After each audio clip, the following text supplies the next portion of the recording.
Here we're going to show you how to replace this sway bar link. Right here is the sway bar, and this is the link that connects to the strut. We have a 19mm nut right here that we need to remove.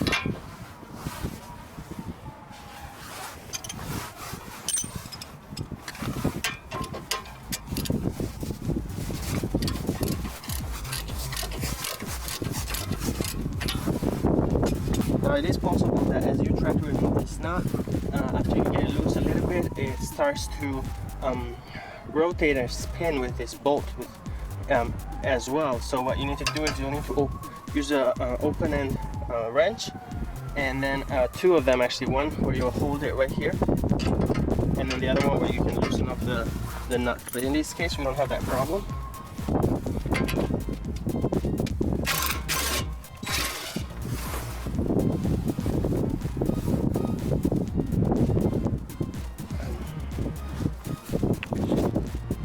Here at the bottom we have the other nut that you need to remove, and once you do that, this link can easily come out. One thing that you might want to do is put a jack right here underneath this control arm and lift it up a little bit, because you can see there's tension on the link right here. But if you lift up the control arm, you'll be able to remove it.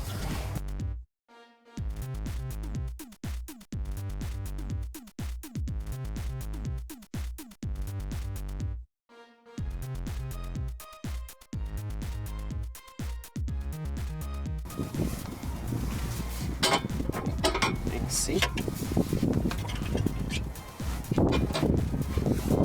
So what we need to do is remove this bottom nut as well. And once you do that, you can easily remove the sway bar link and reinstall a new one.